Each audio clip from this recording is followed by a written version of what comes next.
राज्यभरातील सर्व शेतकऱ्यांसाठी आज दिवसभरातील अतिशय महत्त्वाच्या ठळक बातम्या. शेतकऱ्यांसाठी अतिशय महत्त्वाची अपडेट असून आता शेतकऱ्यांच्या खात्यावरती पीक विम्याची रक्कम आणि नमो शेतकरी योजनेचा हप्ता देखील जमा होणार आहे. सर्व काही बातम्या बघणार आहोत, त्यासाठी फक्त व्हिडिओला शेवटपर्यंत पाहत चला. शेतकऱ्याचा कृषी मंत्री दत्तात्रय भरणेंना फोन. चाकणकरांची वकिली सोडून अवकाळीवरती लक्ष केंद्रित करण्याचा सल्ला. सध्या जर बघायला गेलं तर चाकणकरांची वकिली सोडून अवकाळीवरती लक्ष केंद्रित करण्याचा शेतकऱ्यांनी कृषी मंत्र्यांना सल्ला दिला. महाराष्ट्रावरती दुहेरी संकट. अवकाळी पावसाने वातावरणामध्ये गारवा निर्माण केला, पण आता तेवढ्याच दुपटीने तापमान वाढण्याची शक्यता असल्यामुळे नागरिकांना काळजी घेण्याचे आवाहन करण्यात आले. भोंदू बाबांसोबत राजकारणातील भोंदू भक्तांवरही कारवाई करा. उद्धव ठाकरे यांची मागणी. कर्तव्यशून्य नेते भोंदूगिरीचा घेतात आसरा. मुख्यमंत्र्यांनी पापावरती पांघरून घालणारे खाते सुरू करावे. उद्धव ठाकरे यांची सरकारवरती जोरदार टीका. पूर्वमोसमी पावसाचा दणका सुरूच. राज्यभर रब्बी पिकांचे मोठे नुकसान. शेतकरी हवालदिल. सध्या जर बघायला गेलं तर राज्यात सुरू असलेला पूर्वमोसमी पाऊस सोबतच वादळी वारे आणि गारपिटीमुळे राज्यभरामध्ये अनेक ठिकाणी शेती पिकांचे मोठे नुकसान झाले असून शेतकरी हवालदिल झाले असल्याचे चित्र. खरीप हंगामावर खत टंचाईचे सावट. अमेरिका, इस्रायल, इराण युद्धामुळे जागतिक पातळीवरती खतांचा पुरवठा कमी होऊन किमती वाढल्या आहेत. युद्ध आणखीन महिनाभर लांबले तर भारतामध्ये खत टंचाई निर्माण होऊ शकते. आधीच एल निनोच्या शक्यतेमुळे शेतकऱ्यांच्या चिंतेमध्ये भर पडली आहे. चुकीच्या हवामान अंदाजामुळे शेतकरी संतप्त. डक यांच्या विरोधामध्ये गुन्हा नोंदवण्याची शेतकऱ्यांची मागणी. शेतकरी मित्रांनो, पंजाब डक यांच्या हवामानाबद्दल तुम्हाला काय वाटते? कमेंटच्या माध्यमातून आम्हाला नक्की कळवा.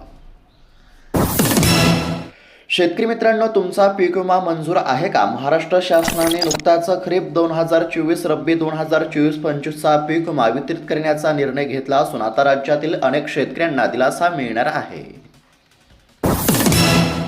राज्यामध्ये वादळी वाऱ्यांसह पावसाची शक्यता. सतर्कतेचा इशारा. सध्या जर बघायला गेलं तर आता वादळी वाऱ्यासह पावसाची शक्यता वर्तवण्यात आली. पूर्वमोसमी पाऊस, गारपिटीचा तडाखा. रब्बी पिके, फळबागांचे नुकसान. शेतकऱ्यांकडून पंचनाम्याची मागणी. सध्या जर बघायला गेलं तर नुकसान झाले असून शेतकऱ्यांना आता नुकसान भरपाईची प्रतीक्षा. नियमित कर्जफेड करणारे शेतकरी उतरले रस्त्यावरती. गडहिंग्लजला प्रांत कार्यालयावरती मोर्चा. 2 लाख रुपये देण्याची आता नियमित कर्जफेड करणाऱ्या शेतकऱ्यांची सरकारकडे मागणी. वडवणीत शेतात गांजाची बेकायदेशीर लागवड. 5,49,000चा मुद्देमाल जप्त. महिला आरोपीला अटक. बीड जिल्ह्यातील वडवणी येथे शेतात गांजाची बेकायदेशीर लागवड करण्यामध्ये आली होती. 5,49,000चा मुद्देमाल जप्त. पावसाचा अंदाज देणे थांबवणार पंजाब डक यांचा निर्णय. सध्या जर बघायला गेलं तर आता पावसाचा अंदाज देणे पंजाब डक हे बंद करणार असल्याची माहिती. कोल्हापूर जिल्ह्यातील शेतकऱ्यांच्या खात्यावरती पीएम किसानचे 93 कोटी रुपये जमा झाले. मात्र ई-केवायसी अभावी 11,000 शेतकरी वंचित राहिल्याचे चित्र. ऊस बिले लांबणीवरती. सोलापूर जिल्ह्यात 950 कोटी थकीत. साखरेचा गोडवा कागदावरच उरला. एफआरपीच्या 8 शेतकऱ्यांची होत आहे फसवणूक. सध्या जर बघायला गेलं तर एफआरपीमुळे आता शेतकरी संकटात सापडल्याचे चित्र. जळगाव तालुक्यातही 11 कोटींचा केळी पीक विमा घोटाळा. भोकर तालुक्यातील 8 सीएससी केंद्र चालकांवरती गुन्हे दाखल. तपास सुरू. सध्या जर बघायला गेलं तर अनेक ठिकाणी पीक विमा घोटाळा उघडीस. कर्ज पुनर्गठन केलेल्या शेतकऱ्यांना कर्जमाफीचा लाभ मिळणार असल्याची माहिती समोर आली आहे. समितीने शिफारस केल्यास कृषी कर्जांचे पुनर्गठन केलेल्या शेतकऱ्यांना कर्जमाफीचा लाभ मिळेल अशी माहिती सहकार मंत्री बाबासाहेब पाटील यांनी विधान परिषदेमध्ये दिली. खानदेशात प्रतिकूल हवामानामुळे पपईच्या अवकेत घट. प्रति किलो 10 ते 12 रुपयांचा दर. उत्पादनावरती परिणाम. सध्या जर बघायला गेलं तर पपईच्या अवकेमध्ये सध्या घट असल्याचे चित्र आहे. आमदार संदीप क्षीरसागर अवकाळीने झालेल्या नुकसानीच्या पाहणीसाठी थेट बांधावरती. शेतकऱ्यांना आधार देत नुकसान भरपाई मिळवून देण्याचे दिले आश्वासन. भोंदू अशोक खरातची 200 कोटींची संपत्ती उघड. नाशिकमध्ये स्वतःला अंकशास्त्रज्ञ म्हणून सादर करणाऱ्या कथित भोंदू बाबाच्या संपत्तीबाबत आता धक्कादायक माहिती समोर आली असून 200 कोटींची संपत्ती उघड झाली आहे. शेतकरी मित्रांनो, तुमचे बँकेचे खाते आधार कार्डाशी लिंक आहे का आणि तुमची ई-के-वाय-सी पूर्ण आहे का नक्कीच चेक करा, कारण की आता नमो शेतकरी योजनेच्या 8व्या हप्त्याचे 2,000 रुपये जमा होणार आहेत. रुपाली चाकणकर यांचा अखेरकार राजीनामा, मुख्यमंत्र्यांच्या आदेशानंतर उपमुख्यमंत्री सुनेत्रा पवारांकडे सोपवले पत्र. फोटोवरून कुणी दोषी ठरत नाही, तपासानंतरच कारवाई, प्रफुल्ल पटेल. भोंदू अशोक खरात प्रकरणी प्रफुल्ल पटेल यांनी मौन सोडले. अवकाळी गारपिटीचे शेतकऱ्यांवरती संकट, पीक नुकसानीचे तातडीने मूल्यांकन करण्याचे केंद्रीय कृषी मंत्र्यांचे निर्देश. नुकसानग्रस्त शेतकऱ्यांना नुकसान भरपाई देणे आवश्यक. पुन्हा एकदा राज्यात वाटप होणार 37,44,000 लिटर रॉकेल. किती, कसे, केव्हा वितरण होईल याबाबत मात्र अस्पष्टता सध्या जर बघायला गेलं तर आता राज्यामध्ये पुन्हा एकदा रॉकेलचे वाटप होणार आहे. मात्र रॉकेल नेमके किती, कसे आणि केव्हा वितरण होईल याबाबत मात्र अद्याप देखील माहिती समोर नाही. यंदा जून ते ऑगस्ट दरम्यान कमी पावसाचा अंदाज. हवामानशास्त्रांपाठोपाठ मराठी पंचांगांचे देखील भाकीत सध्या जर बघायला गेलं तर यंदा एप्रिलपासून ला निनाची स्थिती निवळत असून अल निनो सक्रिय होत असल्यामुळे यंदा पावसाळ्यामध्ये कमी पावसाची शक्यता असल्यामुळे शेतकऱ्यांच्या चिंतेमध्ये भर पडली आहे. पूर्वसंमती बंद झाल्याने शेतकरी अडचणीत. महाडीबीटी पोर्टल ठप्प झाल्याचा परिणाम, अर्ज प्रलंबित. शेतकऱ्यांना शासनाच्या अनेक योजनांतील अनुदान तातडीने आणि पारदर्शक पद्धतीने मिळावे यासाठी सुरू करण्यात आलेल्या महाडीबीटी पोर्टलची प्रक्रिया सध्या ठप्प झाल्याने शेतकरी अडचणीमध्ये सापडले असल्याचे चित्र आहे. शेतकऱ्याला सन्मान मिळेपर्यंत आमचा लढा सुरूच राहणार. अन्नदाता शेतकरी उपहासाचा विषय ठरला आहे. हा शेतकरी जोवरती सन्मानाचा, प्रतिष्ठेचा विषय होत नाही तोवरती आमचा लढा सुरूच राहणार. राजू शेट्टी यांची माहिती. शेतकरी मित्रांनो, अतिशय महत्त्वाची, आनंदाची आणि दिलासा देणारी बातमी समोर आली असून आता अखेरकार खूप दिवसानंतर प्रतीक्षा संपलेली आहे. शेतकरी मित्रांनो, राज्य सरकारने नमो शेतकरी योजनेसाठी निधी वितरित करण्यास मंजुरी दिली आहे. नमो शेतकरी योजनेचा 8वा हप्ता वितरित करण्यासाठी राज्य सरकारने 1,774 कोटींचा निधी मंजूर केला असून आता निधी वितरणासाठी राज्य सरकारने मंजुरी दिली आहे आणि या संदर्भातील अधिकृत शासन निर्णय देखील निर्गमित झाला असून आता शेतकऱ्यांच्या खात्यावरती नमो शेतकरी योजनेचा 8वा हप्ता जमा होण्याचा मार्ग मोकळा झाला आहे. साधारणतः 4 ते 5 महिन्यांपासून हप्ता कधी जमा होणार याकडे सर्वांचे लक्ष लागले होते. खूप दिवसानंतर सरकारने अतिशय महत्त्वाची घोषणा केली असून आता 1 ते 2 दिवसांमध्ये हप्त्याचे पैसे खात्यावरती जमा होतील. खरात प्रकरणामध्ये 9 ते 10 मंत्र्यांचा मुख्यमंत्र्यांनी राजीनामा घ्यावा, आदित्य ठाकरे यांची मागणी. राज्यभरात भोंदू अशोक खरात प्रकरण सध्या चांगलेच गाजत असल्याचे चित्र. मराठवाड्यात गारपिटीचा 11,500 हेक्टरवरती फटका सध्या जर बघायला गेलं तर मराठवाड्यामध्ये देखील आता अवकाळी पावसाने चांगलाच तडाखा दिला असून शेतकऱ्यांचे या ठिकाणी मोठे नुकसान झाले आहे.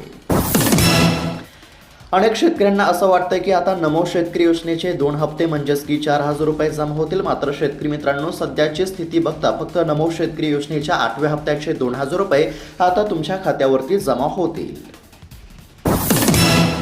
शेतकरी मित्रांनो, कृषी विभागाने दिलेल्या माहितीनुसार पीक विम्याचे कॅल्क्युलेशन करण्याची प्रक्रिया आता सुरू झाली आहे. काही तांत्रिक कारणामुळे याला थोडा उशीर झाला असला तरी आता बहुतांश जिल्ह्यांमध्ये हे आकडे दिसू लागले असल्यामुळे आता नक्कीच शेतकऱ्यांना दिलासा मिळणार आहे. शेतकरी मित्रांनो, सध्या मूग, मका, उडीद आणि सोयाबीन यांसारख्या पिकांचे कॅल्क्युलेशन पोर्टलवरती अपलोड झाले आहेत. मात्र या ठिकाणी कापूस आणि तूर या पिकांच्या बाबतीत थोडा वेळ लागू शकतो अशी शक्यता. शेतकरी मित्रांनो, आता लवकरच पीक विमा जमा होण्याची शक्यता आहे. तसंच आता नमो शेतकरी योजनेचा 8वा हप्ता देखील जमा होत आहे. दोन्ही योजनांच्या लाभासाठी तुमची ई-के-वाय-सी पूर्ण असणे आवश्यक आहे. ई-के-वाय-सी केली नसेल तर ई-के-वाय-सी करा आणि तसेच आधार कार्ड देखील तुमच्या बँकेच्या खात्याशी लिंक असणे आवश्यक आहे, हे देखील लक्षात घ्या.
मुख्यमंत्री बळीराजा पाणंदरस्त योजना यशस्वीपणे राबविणाऱ्यांचा जाहीर सत्कार करणार आमदार धनंजय मुंडे यांनी दिली माहिती. बळीराजा पाणंदरस्त योजनेमुळे शेतकऱ्यांना मिळणार दिलासा. पुणे जिल्ह्यातील साखर कारखान्यांकडून 400 कोटींची एफआरपी थकीत. एफआरपी कधी जमा होणार याकडे शेतकऱ्यांचे लक्ष लागले असून लवकरच शेतकऱ्यांच्या खात्यावरती एफआरपी जमा होणार असल्याची माहिती. ट्रम्प म्हणतात युद्ध कधी थांबेल सांगता येत नाही. सध्या जर बघायला गेलं तर युद्धाचा चांगलाच भडका वाढलेला आहे. युद्धामुळे संपूर्ण जगावरती परिणाम होत आहे. युद्धामुळे संपूर्ण जगाचं टेन्शन वाढलं असतानाच आता ट्रम्प यांनी एक मोठं विधान केलं आहे. युद्ध कधी थांबेल असं सांगता येत नसल्याचं ट्रम्प म्हटले. शेतकऱ्यांसाठी महत्त्वाची बातमी. शेतकरी मित्रांनो, तुमचे बँकेचे खाते आधार कार्डाशी लिंक आहे का नाही ही खात्री करा. कारण की जर तुमचे बँकेचे खाते आधार कार्डाशी लिंक असेल तरच आता तुमच्या खात्यावरती पैसे जमा होणार. त्याचबरोबर तुमची eKYC पूर्ण असणे देखील अत्यंत आवश्यक आहे. कारण की आता नुकताच केंद्र सरकारच्या माध्यमातून PM किसान योजनेचा 22वा हप्ता जमा झाल्यानंतर आता नमो शेतकरी योजनेचा हप्ता जमा होणार असून नमो शेतकरी योजनेच्या हप्त्याच्या लाभासाठी तुमची eKYC आणि आधार कार्ड बँकेच्या खात्याशी लिंक असणे आवश्यक आहे. अहिल्यानगरमध्ये चिंचेला प्रति क्विंटल 25,000 रुपयांचा दर. बाजारामध्ये दररोज 300 ते 400 क्विंटलपर्यंत आवक सुरू. फोडलेल्या चिंचेला चांगला दर मिळत आहे. सध्या जर बघायला गेलं तर चिंचेला प्रति क्विंटल 25,000 रुपयांचा दर मिळत असल्याचे चित्र. नमो शेतकरी योजनेच्या हप्त्याची प्रतीक्षा करत असलेल्या शेतकऱ्यांसाठी आनंदाची बातमी. नमो शेतकरी योजनेचा हप्ता वाटप करण्यासाठी राज्य सरकारने 1,774 कोटी रुपयांचा निधी वितरित करण्यासाठी मान्यता दिली असून आता 1 ते 2 दिवसांमध्ये हप्ता खात्यावरती जमा होणार आहे. तर शेतकरी मित्रांनो, केंद्र सरकारच्या माध्यमातून PM किसान योजनेचा हप्ता जमा झाला आणि आता राज्य सरकारच्या माध्यमातून नमो शेतकरी योजनेचा 8वा हप्ता देखील जमा होणार आहे. त्याचबरोबर आता लवकरच पीक विम्याची रक्कम देखील जमा होणार असल्याचं सांगण्यामध्ये आलं असल्यामुळे नक्कीच आता सरकारच्या माध्यमातून शेतकऱ्यांना दिलासा मिळू शकतो. आता नमो शेतकरी योजनेचा 8वा हप्ता वाटप करण्यासाठी राज्य सरकारने साधारणतः 1700 कोटींचा निधी हा मंजूर केला आहे. तर शेतकरी मित्रांनो, आज दिवसभरातील अतिशय महत्त्वाच्या बातम्या पाहण्याचा प्रयत्न केला आहे. बातम्या कशा वाटल्या आम्हाला नक्की कळवा. अशाच महत्त्वपूर्ण बातम्या दररोज पाहण्यासाठी चॅनलला नक्की सबस्क्राईब करून घ्या. धन्यवाद.